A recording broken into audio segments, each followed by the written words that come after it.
ब्रह्मा गुरुर्विष्णु गुरुर्देवो महेश्वरा गुरु साक्षात् परब्रह्म ब्रह्मा तस्मै श्री गुरुवे नमः। तस्मै श्री गुरुवे नमः। मैं गुरुकुल में आया हूँ, इसीलिए गुरु वंदना करने के साथ ही ये शुरुआत। सबों को प्रणाम, जोहार, नमस्कार। मैं अपना संबोधन कविवर रविंद्रनाथ टैगोर की इन सुंदर पंक्तियों के साथ शुरू करना चाहूंगा। भाषा वह माध्यम है जिसके द्वारा हम अपने गहनतम विचारों और अनुभूतियों का आदान प्रदान करते हैं। मंच पर उपस्थित Shri Rajesh Shukla ji, vice chairman bar council of Jharkhand, district जज, प्रिंसिपल डिस्ट्रिक्ट जज सरायकेला विजय जी, विश्वविद्यालय के कुलपति मेहता जी, सरायकेला के सीनियर एसपी और जितने भी मैडम विमला पाठक जी और जितने लोग यहाँ पर उपस्थित हैं, मीडिया पर्सन्स, विद्वत लोग, महिलाएं, पुरुष, भाइयों और बहनों, सबों को मेरा नमस्कार, जोहार। कविवर देवमणि पांडे के शब्दों में हिंदी इस देश का गौरव है, हिंदी भविष्य की आशा है, हिंदी हर दिल की धड़कन है, हिंदी जनता की भाषा है। कबीर ने भी इसे अपनाया, मीरा ने मान दिया, आजादी के दीवानों ने इस हिंदी को सम्मान दिया, जन जन ने अपनी वाणी से हिंदी का रूप तराशा है। मैं यह कहना चाहूंगा कि किसी भी इंसान को अपने जीवन में, चाहे वो कितना भी बड़ा हो, किसी भी पद पर हो, 3 कर्ज का अदा करना पड़ता है। पहला कर्ज मातृभूमि, दूसरा कर्ज माता पिता और तीसरा कर्ज मातृभाषा। लोग मातृभाषा का अर्थ यह समझते हैं जो भाषा घर में बोली जाती हो, जो भाषा क्षेत्रीय हो, उसी को मातृभाषा मान लेते हैं। मैं यह कहता हूं, हिंदी हमारी जननी है, इसी तरह हिंदी हमारी मातृभाषा है, न कि कोई अन्य भाषा। तो मातृभाषा का जहां नाम हो, वहां में हिंदी का नाम लेना चाहिए और हिंदी का प्रयोग करना चाहिए। इसी तरह जो ये कर्ज है हम पर मातृभाषा का, उसे हमें उतारना होगा और हिंदी को आत्मसात करना होगा, हिंदी को अपनाना होगा। भाषा भावनाओं को व्यक्त करने की सशक्त माध्यम है। भावनाएं मात्र मौलिक भाषा में ही व्यक्त हो सकती हैं। यहाँ इस तथ्य को भी नकारा नहीं जा सकता कि भारत की राष्ट्रभाषा हिंदी है, अतः यह सभी की प्रथम भाषा है। एक भाषा के रूप में हिंदी सिर्फ भारत की, न कि भारत की पहचान है, बल्कि यह हमारे जीवन, मूल्यों, संस्कृति एवं संस्कारों की सच्ची संवाहक, संप्रेषक और परिचायक भी है। बहुत सरल, सहज और सुगम भाषा होने के साथ हिंदी विश्व की संभवतः सबसे वैज्ञानिक भाषाओं में से एक है, जिसे दुनिया भर में समझने, बोलने और चाहने वाले लोग बहुत बड़ी संख्या में मौजूद है। यह विश्व में तीसरी सबसे ज़्यादा बोलने वाली भाषा है, जो हमारे पारंपरिक ज्ञान, प्राचीन सभ्यता और आधुनिक प्रगति के बीच एक सेतु है। हिंदी भारत संघ की राजभाषा होने के नाते 11 राज्यों और 3 संघ शासित क्षेत्रों का भी प्रमुख राजभाषा है। संविधान की 8वीं अनुसूची में शामिल अन्य 21 भाषाओं के साथ हिंदी का एक विशेष स्थान है। इस हिंदी भाषा ने ही भारतीय न्यायपालिका में सांस्कृतिक समर्थन और भाषाई विकास की एक कहानी रची है। इसकी प्राचीन उत्पत्ति से लेकर आधुनिक कानूनी भाषा के रूप में हिंदी ने भारत में विधि शास्त्र की समृद्धि में महत्वपूर्ण भूमिका निभाई है। आज जब हम न्यायपालिका में हिंदी भाषा के उपयोग के विषय पर चर्चा करते हैं, तो हम भाषा, कानून और संस्कृति के चौराहे पर खड़े होते हैं।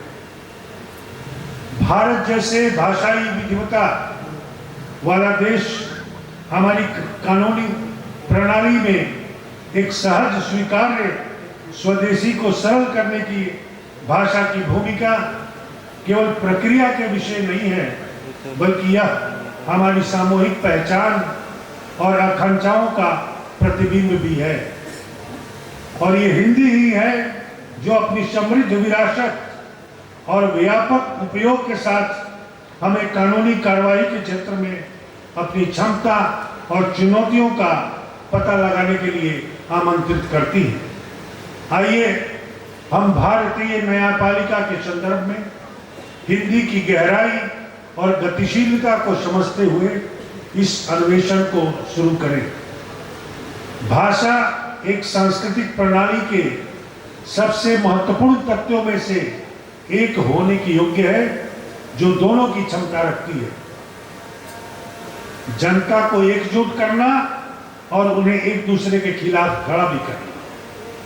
भाषाई अधिकारों का महत्व इस आवश्यक भूमिका पर भी आधारित है, क्योंकि यह मानव अस्तित्व, विकास और गरिमा से जुड़ी हुई है। भारतीय समाज बहुसांस्कृतिक और बहुजातीय प्रकृति के होने के नाते एकीकरण और विभाजन से पीड़ित हो सकता है। अगर संवैधानिक और राजनीतिक मशीनरी के माध्यम से इसकी विविधताओं को कुशलता से अगर समेटा ना जाए, सदियों से भारतीय बोलचाल में विविध जातीय समूहों का उदय, जो उनके द्वारा स्थापित संस्थाओं के माध्यम से अपनी आकांक्षाओं को प्रकट करते हैं, जिनके हित कभी कभी परस्पर विरोधी हो सकते हैं। भारत में देशी भाषाओं के महत्व का अनुमान इस तथ्य से लगाया जा सकता है कि स्वतंत्रता के बाद भाषाई आधार पर प्रांतों, राज्यों का गठन किया गया। बिना हिंदी के न्याय व्यवस्था और अधिकारिता के उद्देश्य को पूरा करना संभावहीन हो सकता है, जहां की 43.6% जनसंख्या की मातृभाषा हिंदी है। भारतीय उपमहाद्वीप में हिंदी एक सामान्य बोलचाल का माध्यम है। हिंदी का उपयोग न्यायिक प्रक्रिया में संवैधानिक संरक्षण को सुनिश्चित करता है, क्योंकि न्याय प्रणाली का एक मुख्य उद्देश्य नागरिकों को उनके संवैधानिक अधिकारों का लाभ दिलाना होता है। न्यायिक प्रक्रिया में हिंदी भाषा का महत्व अत्यंत महत्वपूर्ण है। हिंदी भाषा भारतीय समाज की एक और सामर्थ्य का प्रतीक है। यह न केवल भाषा है, बल्कि हमारी संस्कृति, विचारधारा और संप्रदायों का प्रतीक। न्यायिक प्रक्रिया में हिंदी भाषा का उपयोग कई तरह से महत्वपूर्ण है। पहली, यह भाषा उन लोगों को आधिकारिक तौर पर समझने में मदद करती है जिनकी जड़ें हिंदी में हैं और जो अन्य भाषाओं को अच्छी तरह से ज्ञान नहीं रखते। यह उन्हें अपने अधिकारों के बारे में समझाने और न्यायिक प्रक्रिया में भाग लेने में सक्षम बनाती है। दूसरी, यह कि अनुवादों या व्याख्याओं के माध्यम से न्यायिक प्रक्रिया में हिंदी का उपयोग सटीकता को भी बढ़ाता है। अक्सर यह देखा गया है कि अनुवादों में जाने वाला अर्थ या संकेत गलत हो सकता है, जिससे मामलों की सही निर्णय लेने में दिक्कतें आ सकती हैं। हिंदी भाषा भारत की विभिन्न संस्कृतियों के संरक्षण में मदद करती है, जिससे न्यायिक प्रक्रिया विभिन्न समुदायों की भाषा और सांस्कृतिक परंपराओं का समर्थन कर सकती है। हिंदी के माध्यम से न्यायिक प्रक्रिया में भाषाई संवाद में सुधार होता है और विभिन्न स्तरों के लोगों को न्यायिक प्रणाली में सहायक बनने का अधिकार प्राप्त होता है। इस प्रकार हिंदी का उपयोग न्यायिक प्रक्रिया में संवैधानिक संरक्षण, सामाजिक न्याय और अधिकारिता के उद्देश्यों को प्राप्त करने में महत्वपूर्ण भूमिका निभाता है। यह सुनिश्चित है कि न्याय प्रणाली समृद्धि, सामाजिक समानता और संवैधानिक मूल्यों का समर्थन करती है। हिंदी को एक अधिकृत भाषा के रूप में मान्यता प्राप्त होने से न्यायिक प्रक्रियाओं, सरकारी दफ्तरों और संबंधित संगठनों में हिंदी का प्रयोग बढ़ गया है। यह सामाजिक समरसता को बढ़ावा देता है और अधिकारों की सुरक्षा में नागरिकों को एक सार्वजनिक भाषा के रूप में सही दिशा में अग्रसर करता है। भाषा की भूमिका और उपयोग को देश के सर्वोच्च कानून द्वारा भी मान्यता दी गई है।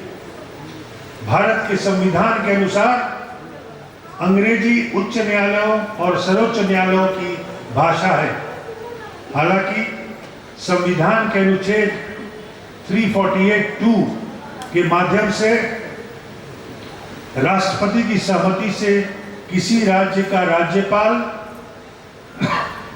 उच्च न्यायालय में स्थानीय भाषा के उपयोग की अनुमति दे सकता है। अब तक राजस्थान, उत्तर प्रदेश, मध्य प्रदेश और बिहार ने अपने उच्च न्यायालय की कार्रवाई में हिंदी का उपयोग करने के लिए यह रास्ता अपनाया है। इस प्रकार हिंदी को संवैधानिक जनादेश के रूप में स्वीकार किया गया। लेकिन यह भी एक वास्तविकता है कि यह उपयोग अपेक्षा के अनुरूप व्यवहार साबित नहीं हुआ है। कानूनी शिक्षा बुनियादी दर्शन, विचारधाराओं, आलोचनाओं और उपकरणों से संबंधित है और एक न्यायपूर्ण समाज के लिए, एक न्यायपूर्ण समाज के निर्माण के लिए और रखरखाव के पहलू को भी संबोधित करती है। अगर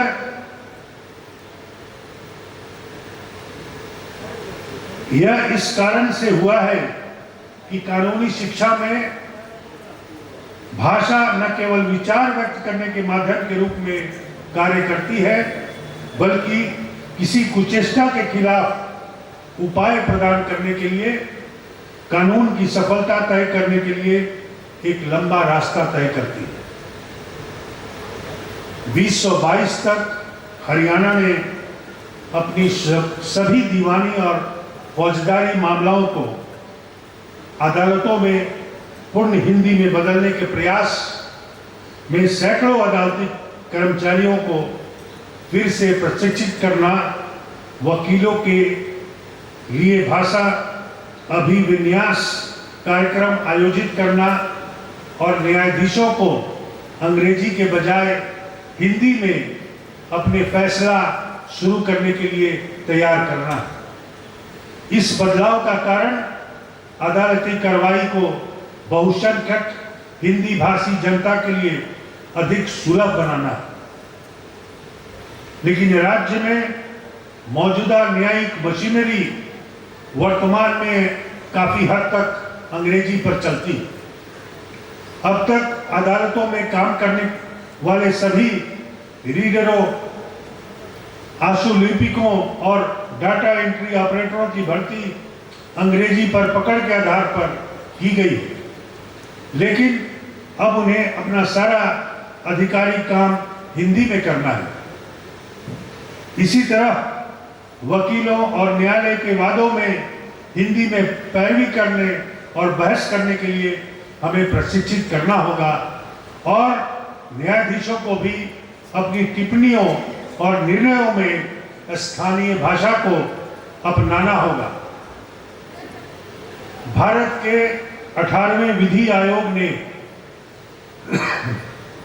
भारत के उच्चतम न्यायालय में अनिवार्य भाषा के रूप में हिंदी की शुरुआत करने की अव्यवहार्यता 2008 पर अपनी 216वीं रिपोर्ट में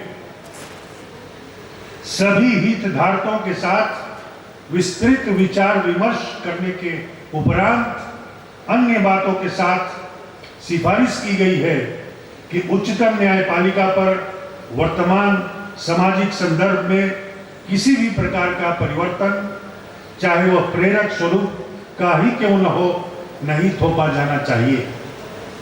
एक बहुत ही महत्वपूर्ण पहल जिसे हाल ही में अपनाया गया है वह है सर्वोच्च न्यायालय के निर्णयों का क्षेत्रीय भाषाओं में अनुवाद करने से जुड़ा है। हमारे वर्तमान में माननीय मुख्य न्यायाधीश सर्वोच्च न्यायालय डॉक्टर वाई चंद्रचूड़ जी ने कहा है कि भारतीय कानून अपने अंग्रेजी भाषाई अवतार में 99.99% नागरिकों को समझ में नहीं आती।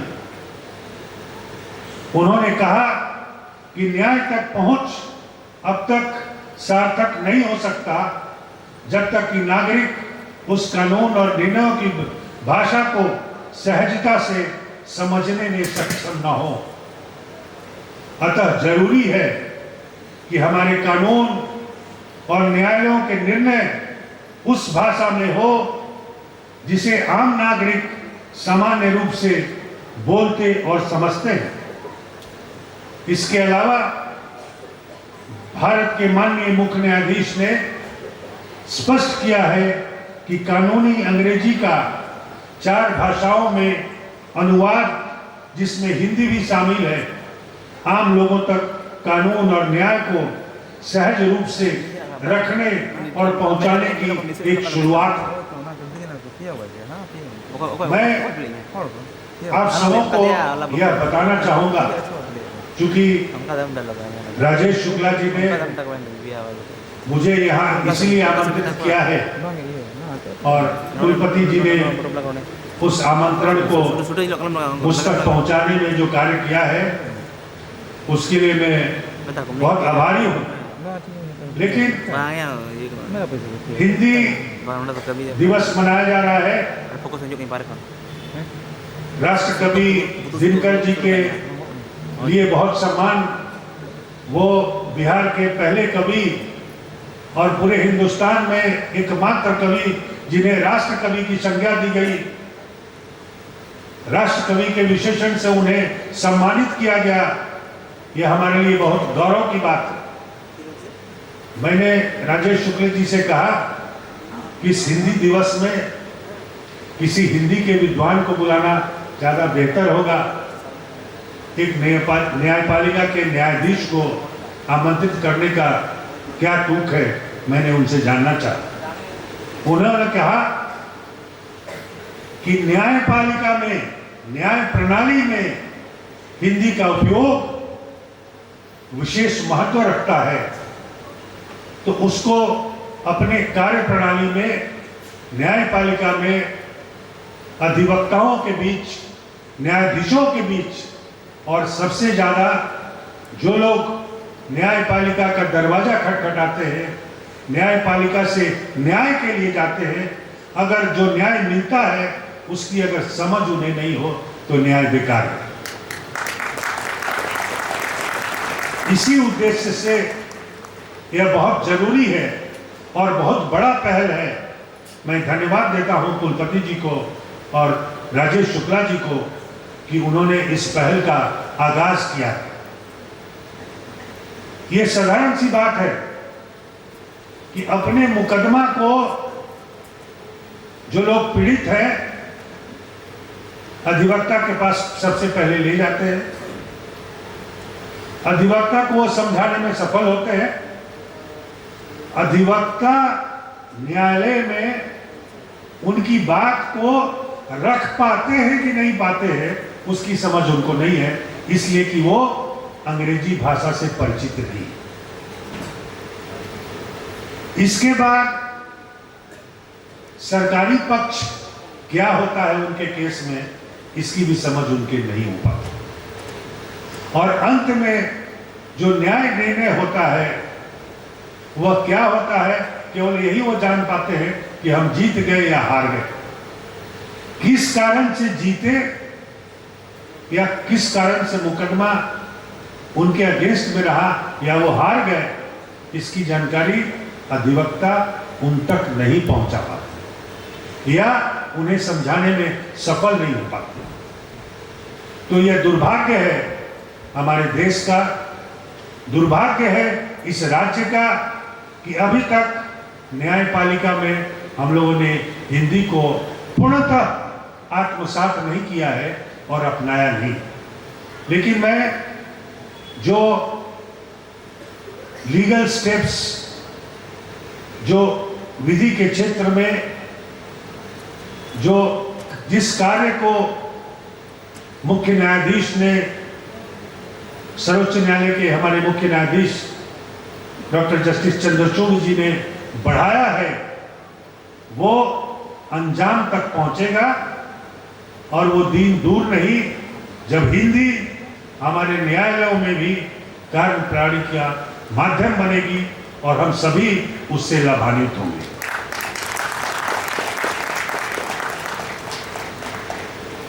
मुख्य न्यायाधीश का यह सुझाव है, यह सुझाव आया है कि सर्वोच्च न्यायालय का यह विजन प्रत्येक उच्च न्यायालय में दो न्यायाधीशों की एक समिति बनेगी, जिनमें से एक न्यायाधीश जिला न्यायपालिका से हो, जिन्हें इस चीज का व्यापक अनुभव हो कि उन्होंने अपने अधिकांश निर्णय उन 4 भाषाओं में ही लिखे हैं जिनमें हिंदी भी एक भाषा है। न्यायिक प्रक्रिया में हिंदी भाषा का महत्व बहुत अधिक है।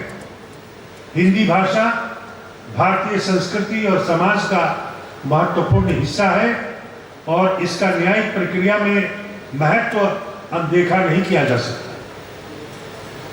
इस प्रकार हिंदी भाषा की न्यायपालिकाओं में उपयोगिता को इस प्रकार हम समझ सकते हैं।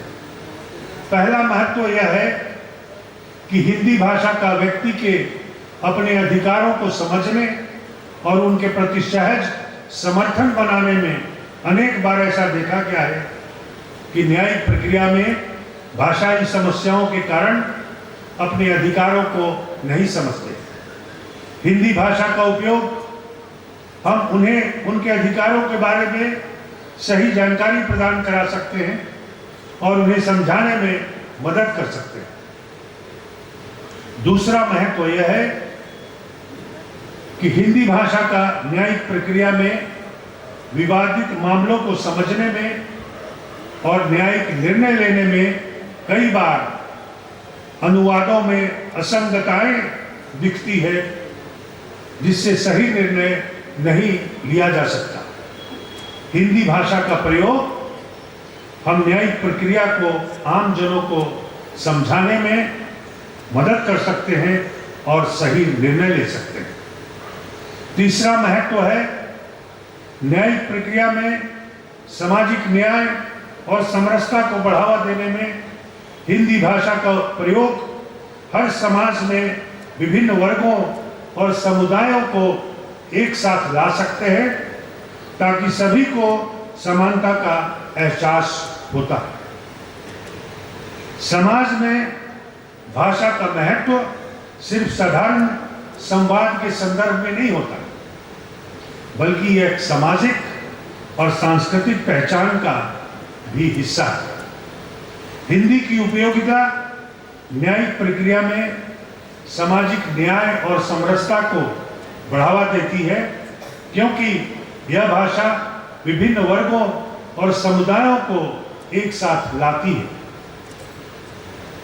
हिंदी भाषा का न्यायिक प्रक्रिया में महत्व यह है कि हमारे समाज को समृद्धि, समानता और समरसता की दिशा में आगे बढ़ाता है।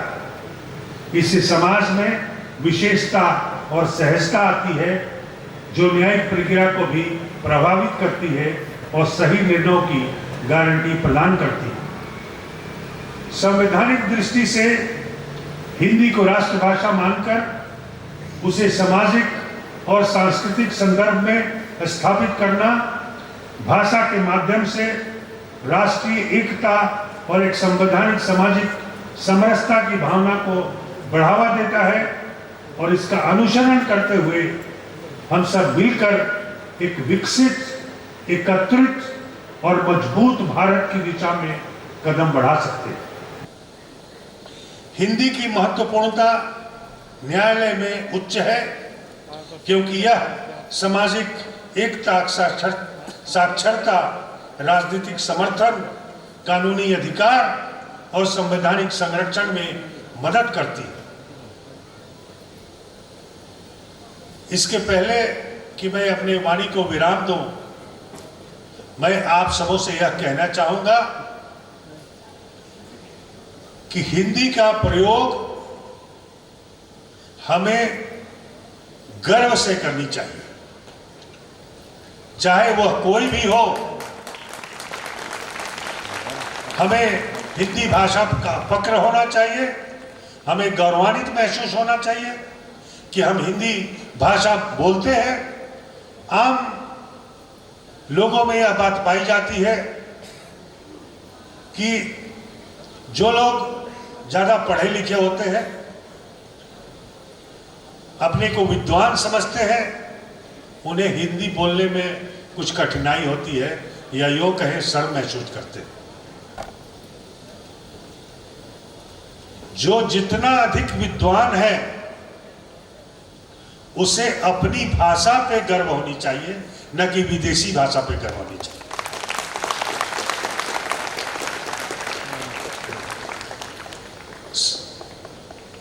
आज संसार में जितने भी विकसित देश हैं, वो विदेशी भाषा को आत्मसात नहीं किए, चाहे वो रूस हो, चाहे अमेरिका हो, चाहे चीन हो, चाहे वो लंदन, इंग्लैंड हो।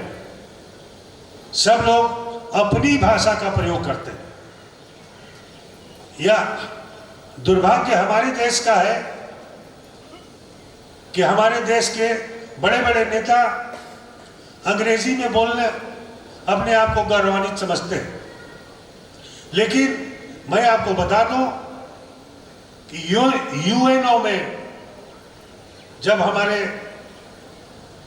उन दिनों विदेश मंत्री स्वर्गीय अटल बिहारी वाजपेयी जी जब गए, तो उन्होंने यह खुलेआम कहा कि मैं यूएनओ में हिंदी भाषा में अपना भाषण दूंगा, और उन्होंने दिया और अपनी पहचान बनाई। तो उसी प्रकार चाहे वो विश्वविद्यालय हो, चाहे स्कूल हो, और चाहे कोर्ट्स हो, न्यायालय, हर जगह हिंदी का उपयोग, हिंदी की कार्यप्रणाली सरिता की तरह जो निर्मल जल की प्रवाह होता है नदी में, उसी तरह हिंदी का भी प्रयोग उस निर्मलता के साथ हर जगह प्रवाहित होनी चाहिए। और मैं इतना ही कहूँगा, भारतेंदु हरिश्चंद्र जी के उन 4 पंक्तियों को उद्धृत करते हुए, निज भाषा उन्नति है सब उन्नति को मूल, बिन भाषा ज्ञान के मिटत नहीं है कुसूल। अंग्रेजी पढ़ के यद्यपि सब गुण होत प्रवीण, पै निज भाषा ज्ञान बिन रहत हीन के ही। बहुत बहुत धन्यवाद। जोहार, जय हिंद, जय भारत।